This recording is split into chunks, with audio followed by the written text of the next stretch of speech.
All right, this is a leading video for Matt Asik, Lamar University, science teacher, English teacher, and math teacher. We're talking about professional development, and my first guiding question that I developed was, in recent memory, what has been the best professional development activity you have participated in, and what made that different from the others? For me, the best has been where I felt like we were able to actually work as a department and get stuff that we know actually benefits students. I feel like it differs from the others because most of the time we're doing things that our admin team wants us to do, and it is more, feels like checking boxes versus actually developing good projects and good lessons within my department that actually benefit students. For me, the best professional development I've been to recently is an IB training. A development session that's differentiated by content area.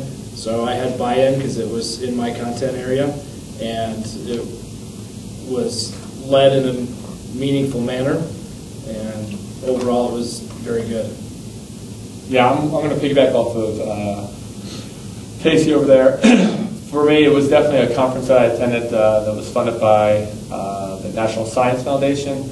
It was pretty interesting where it's just a science group together and we were bouncing ideas off of each other, and it was something out of my own element, out of being in the school and being with a group of people outside of the school. I think that's kind of strengthened me being an active participant in the group. So that out of school conference was, for me, the best PD that I've done.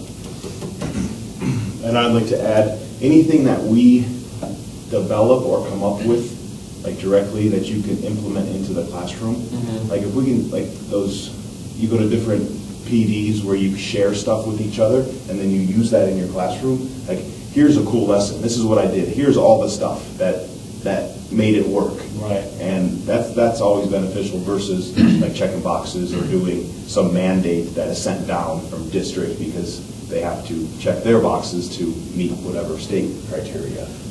Well, yeah, when a colleague says, here's my stuff, and here's what I did, and it worked really well, it's much less contrived than our district level professional development to meet the requirements that they have to meet. It feels like our district level PD is very contrived.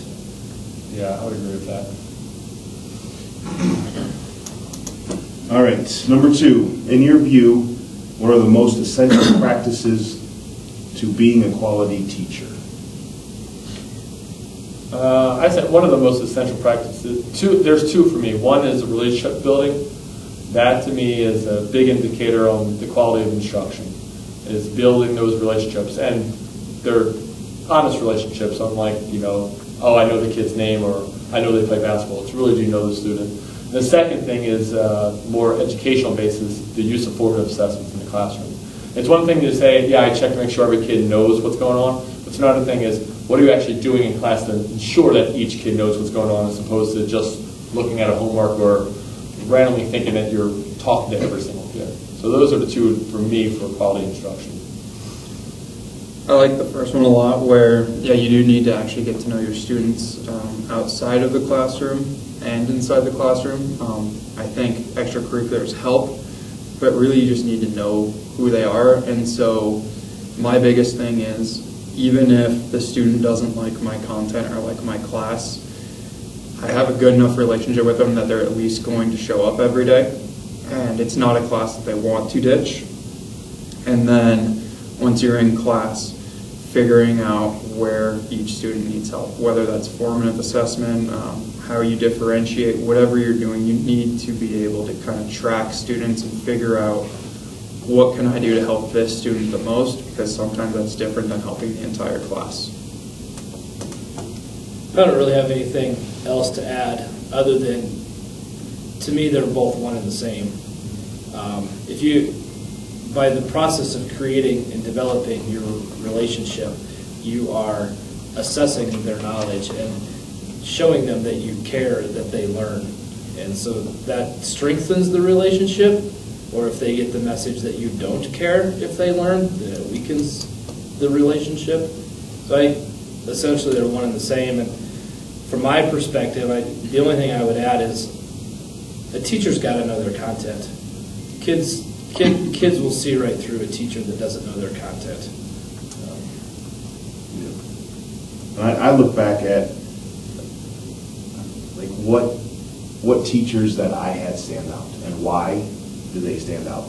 And I don't remember anything that I learned from high school. You know, of course you learn little things, but the lessons that they taught you, and that's based upon those relationships that they built with you, because they showed that they cared and they took a vested interest in you as a person. And then the material, by knowing the material, it was second. It's like, yeah, I want to learn for that person because that person cares about me. And it is that relationship thing came through many times as I reviewed these questions. And I think with relationships that if you have a good relationship with your students, students get more out of it instead of just teaching content for 90 minutes.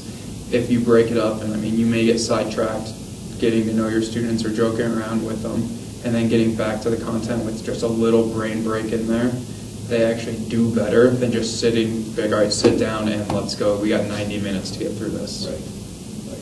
90 minutes of English is a long time. I couldn't do it. From a math perspective. Right, yeah, I agree. All right, question 3. It says, from your comments from above, do your professional development experiences align with what you talked about in the second question? Essentially, no, other than the IB conference was content-driven, content-specific.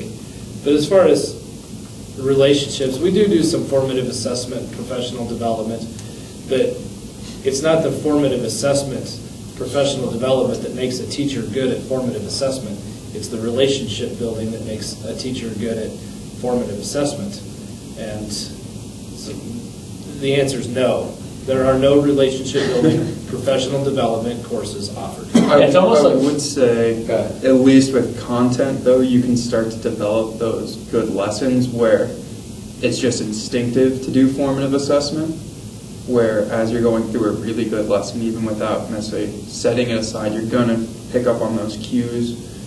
So you do need to know your content, but yeah, it's not so much of how to get to know your students. It's either you can do it or you can't. No, I would play off that. Carry on to the next one. We're just And- sort of. I think that we have that seminar program that addresses some of that relationship building, Right. which I think we get it from that, and not every school obviously has that program that Right. does focus on relationships. Question 4, if teachers are asked to differentiate instruction, should professional development be tailored to different groups of teachers? Possible groupings would be subject matter or new teachers and versus veteran teacher grouping. We have our induction program that does really well with brand new teachers of getting them acclimated and doing some professional development to step towards being a professional teacher. And I think that's good, but I think the biggest needs to be subject matter. As many times as I get stuck in a room talking about professional development with math teachers, it doesn't help my class at all. I agree. All of my valuable ones in my 22 years are content area driven. Whether it's AP or IB or CPM, they're all content driven.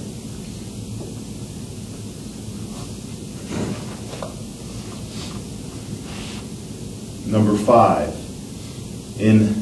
what is one area or item you would like to see in professional development? For me, it's to cut out the useless stuff from a PD day. Where this is a rare case where we have no kids in the building. We're good for 9 hours of just working in teams and groups instead of forcing something where we're going to get everyone together and then we'll divide up groups based off of a card that you draw. Then you guys discuss and talk about things you do in your classroom. I really just get right into the content stuff. And it doesn't say there's not time to work with other departments, but in terms where it comes down to teaching the material, I think that's when it comes down to content. If they want to kind of do mixing groups and everything, for me it's like almost, let's figure out ways to just have a good time with that, some kind of physical activity that we can do where we're all together and just having a good time with that. I would like to see some piece of that put into a PD day, but then the rest of that be content specific in some way. I think one of the great things with AP and IB conferences is that when you do go, your content, but it's people outside of your building, and so I think that's where a lot of professional development here is, look at different departments and see what they're doing. With those, you're doing content, but it's different departments. It's a different English department on what they're looking at, and so you start to build relationships, and you can get different material from them, and I think that is huge. And question 6, to what degree of importance does professional development have in your growth as a teacher? You have no importance, little importance, some importance, or significant? Well, content-driven professional development and related to AP and IB syllabus, it's significantly important, but in my ability to create relationships and manage my classroom, for me personally, it's little to no importance. Yeah, I'll go with that too. You're gonna grow professionally, doing everything you do. Setting aside time isn't necessarily always the best way to do that in a school. So I would say some importance, something you pick up every day. I think more so is the experience in the classroom. For me, to grow as a teacher, and the professional development, like it's been said many times, is that content driven.